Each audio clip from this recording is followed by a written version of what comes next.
Are you one of those who wonder about certain objects when you visit a church or a churchyard? Do you also happen to be a lover of folklore, myths, legends? If this is the case, this video for you is today.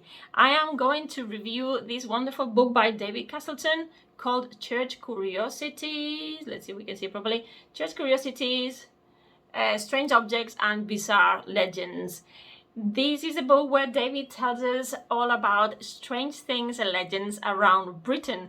And I'm going to tell you in this video how you can make good use of the book, tips, what you can find in it, and a lot more. So let's talk.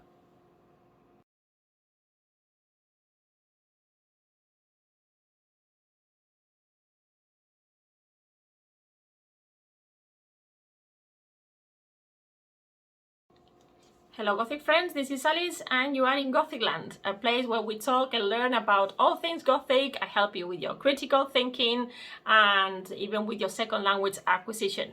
So today we are going to talk about this book, David Castleton's book, Church Curiosities, Strange Objects and Bizarre Legends. And I'm doing this because a few weeks ago I interviewed David in my channel as well. You will see interview with the author if you're interested in watching that video.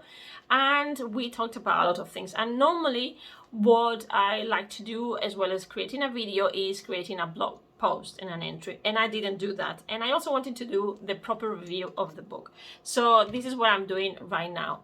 I'm going to tell you, I'm going to guide you, I'm going to give you some bullet points, and I'm going to tell you why I find this book useful. So before we go into details and I tell you how I'm going to present this today, I want to inform you that I have finally put together a fantastic workshop, a series of workshops for July. It's called Creation of a Fiction Magazine, and it's aimed at kids and teens between 10 and 18. This is going to be a workshop or a series of workshops created for the month of July with the collaboration of fantastic writer and academic Tracy Fahey and publisher J.R. Park, who is also a writer. And this is going to be fantastic for kids who have a passion for Gothic, for horror, for science fiction, and would like to take their passion another step, to take it a little bit further. So now, yes, so if you have a neighbor, a brother, a sister, a friend, whoever, just tell them to go to my webpage. They can go to gothicalice.com, and there's a button there that I have made available for you. It's purple and it says free download of the workshop, and you can do that, or you can just type directly in your browser gothicalice.com/creation-fiction-magazine. You can watch the video there and then download the PDF for details. This is free, but by doing that, it's true that you will be part of my email list, which means just benefits, because if you like the channel, you like what I say, you like my content, then the next step is to really be part of my list, where I'm going to tell you weekly what I'm up to. You can benefit from articles and a lot of other information in more detail. Okay, so now after the marketing. If you haven't got this book, yes, you have to buy this book. Why?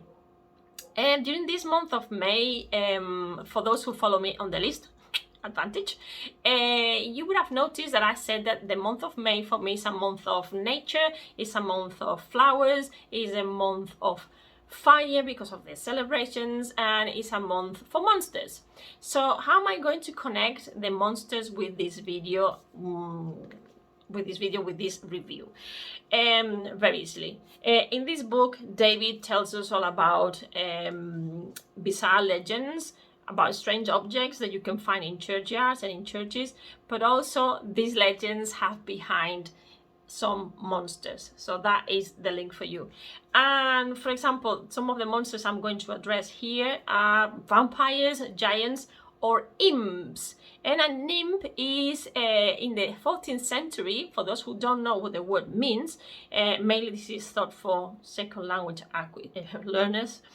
In the 14th century, the word imp was considered children of the devil, a little demon or evil spirit. And this is again by the Oxford Dictionary of Etymology. You know, I'm going to show you the book because I always reference to it. This is the book I'm talking about, right? This is a fantastic book as well to have because you can see where vocabulary comes from. So I'm not making things up. So when I was asking David about his childhood interests in the Gothic and about Gothic elements that he found in churches, we actually coincided in a lot of things. And I think this is very general to a lot of people. When walking in a church, we all get this sensation of traveling back in time, of with our brain, you know, our minds start wandering around and thinking how many people maybe have been in this church, what things might have happened. So, you know, we have these common feelings, and this is a point that we have in common, that I found that I had in common with David. So what I'm going to do is to tell you all the secrets that he found, or some of the secrets, because it's a not very big book to talk about all the things that you can find in Britain, because I think it will take him years probably. But what I'm going to try to do is tell you about the distribution of the book, how the book is distributed, and then I will tell you about a couple of interesting objects, interesting places, some rituals, well, one or two, normal, because you need to read it to get all the full idea of it, and monsters that for the writer and myself are quite interesting. And finally, I will give you some reasons why you should buy this book. Okay, so we're gonna make this a very academic review, in the sense that I'm also going to give you why you should have it. Okay, so let's start with the structure. Not so much about my own opinion, that is going to filter anyway, it's going to go in what I'm going to be talking about, but you will see why. So the structure, the sections that the book has, I'm going to read them to you. Okay, so we have 7 sections. The first section, they're all very long, the titles are very long. The first section is about standing stones, runes, and pagan altars. The second section is legendary schools, strange remains, and weird repositories. The third one is giants, graves, odd epitaphs, and resurrection men. The chapter 4, mysterious crypts, secret tunnels, and macabre effigies. The next one is Holy Wells, Sacred Eels, and Saints' Skulls. Then we have Odd Artifacts and Strange Ceremonies, an Emporium of Oddities, and then there's some further reading and places to visit. Okay, you're gonna think that there's a lot, and in fact, it's a lot. And even though it looks like it's very small, very thin, you will have to keep coming back to the book because it's intense. Yeah, it's all dense there.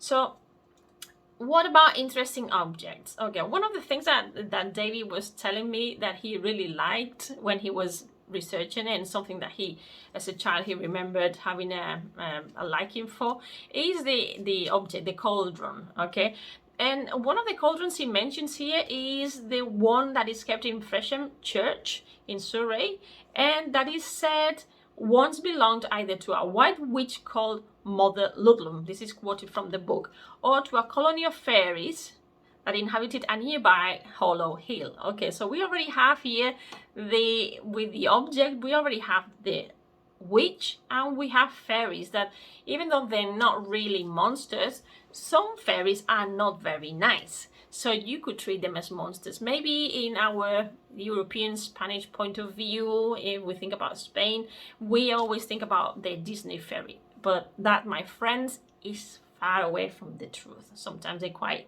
mean. For interesting places, there are a lot of mentions to different places. But I have to say that for me, the one that really always, I am always attracted to, even when David writes on his blog, which I recommend you to visit, is the vampire graves. There is one in the Isle of Man and another one at St Andrew's Church in Dent, Cumbria. You know, there's something about graves that we are all fascinated about, and it's this idea of, well, we're thinking about the body decomposing, but we also think about afterlife. And then we get here some vampire lore, which makes us more interested about this tombstone. So read that because that is very interesting. The next section is about interesting rituals, and some of the things he mentions here that maybe we could elaborate or he could elaborate in another book, because all of these sections could have books on their own. And when we were talking about that, we absolutely agreed. It's not a criticism, it's an observation. And, you know, writers sometimes they're limited to what their editors and the publishing companies want from them. But David is someone who always goes into detail, and he loves to analyze everything very well. So it's not for, you know, it's not lack of organization or anything, it's just a limitation of space. So rituals, yeah, there is some pagan rituals in the book that I'm really fascinated about, that I didn't know that they existed, and that still are followed at certain times of the year. For example, some of my audience are gonna love this, mainly those who love Celtic traditions. We have, for example, the horn dance, which is celebrated on Wakes Monday in September in Abbots Bromley, and this is in Staffordshire. The names in English for the places are another lesson on their own. Okay, so this is about, you know, they do a rhyme while they doing this celebration. There's a rhyme told at Easter in Glethelm and in Lincolnshire, where they, and then I quote in the book, they wash an effigy of a woman upon a tombstone known as Molly Grime. And well, the information worth, you know, this information is worth using in your classes, because if you are a teacher of English like me, among other things, I don't just teach English, I also teach Gothic, as you know, then it's very interesting, because you can use this in different times of the year. You can use this as curiosities and take one of the units, scan it, copy it, type it, get the people to buy the book, and then use the sections for your lessons as well. So this is very interesting. Well, I'll come back to that later. So yeah, that is for pagan rituals. Okay, so we have the horn dance or the rhyme told at Easter in Glethelm. Okay, so there are two things here. About monsters, I'm not going to give you a lot of details, as you can imagine, because you need to read the book. For monsters, I have to mention, and I have to say here, that although I really love gargoyles, and maybe I was missing them in the book, there's actually at least this mention of the imp, the one imp. That imp can be found up on a ledge in Chester Cathedral, and that is very interesting, because, well, you have to read the story of this imp, which is a bit naughty, but it's interesting to see why is it there and how was it found. When we're talking about monsters, another figure we've seen also witches, as I said before, and vampires. There are also curiosities regarding giants. So, for example, David talks about the grave of a giant called John Middleton, who was, ready for this, 9 feet tall, 3 inches. So 9 feet 3 inches tall. I have to say this right. 9 feet 3 inches tall. In St. Mary's churchyard. So for the Spaniards, it's 2.8 meters. So this is found in St. Mary's churchyard near Liverpool. But there's also a reference to Curiosities that he mentions Little John from the Robin Hood legend, who is believed to be buried there and whose grave is 4 meters long. Right. So even though the book is a little bit small and concentrated, you can see that there are a lot of pieces of information that if you want to, you can pull out and keep investigating, which takes me to the next section. It takes me to the why should you buy this book, right? So one, very simple, to satisfy your curiosity about the elements and about the things, effigies, and about the things you can find in a church, like inside objects, and in the churchyard.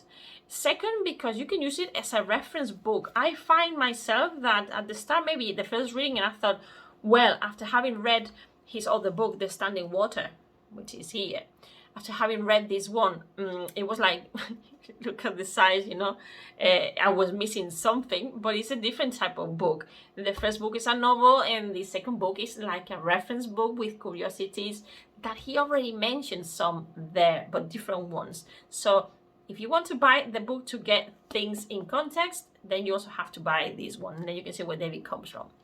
So you can use it as a reference book, as I said, because it organizes some aspects and it organizes some places, some ideas, and you can then take your investigation, your personal investigation, a little bit further.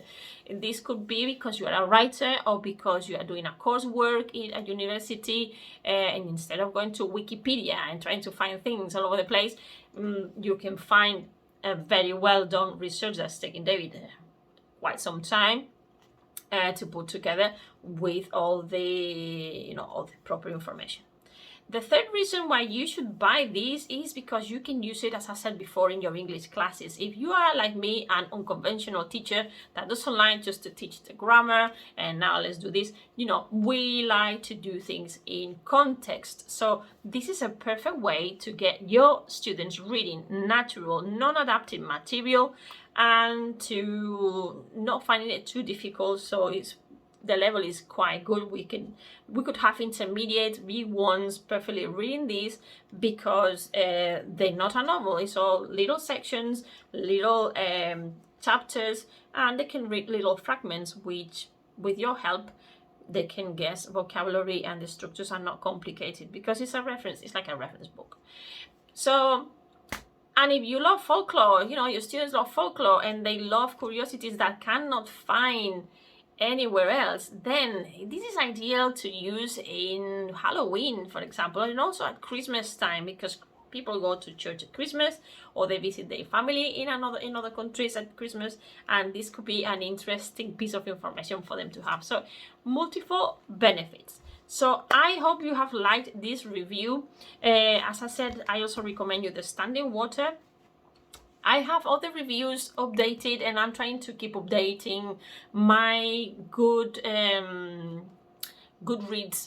page that I also have. So if you want to find more of my reviews, more in detail, and to see what I'm reading, you might be interested to see what I'm reading at the moment, what I have read in the last year as well, because I've noticed that people kind of like the videos on books. And then you can follow me in Goodreads as well. There, my name, like here, is Alice in Gothic Land. It was my name, but I've changed it to Alice in Gothic Land, so you can find me easily. So remember that you can do that, but also remember about the July course. Yeah, July course for those who have kids. If you have kids between 10 and 18, kids and teens between 10 and 18, this summer I'm preparing a July workshop. I'm preparing things for adults too, but for now, the thing that is there and I'm launching and I'm promoting is a July course, because it's a 20-hour course. It's a course that you're not going to find anywhere else. This is just in this channel, in my pages. So visit me in gothicalice.com, my webpage there, where you will see how to register, how to download everything, how to get the information, how to pay for the course, and make sure you have a space for this summer for your child.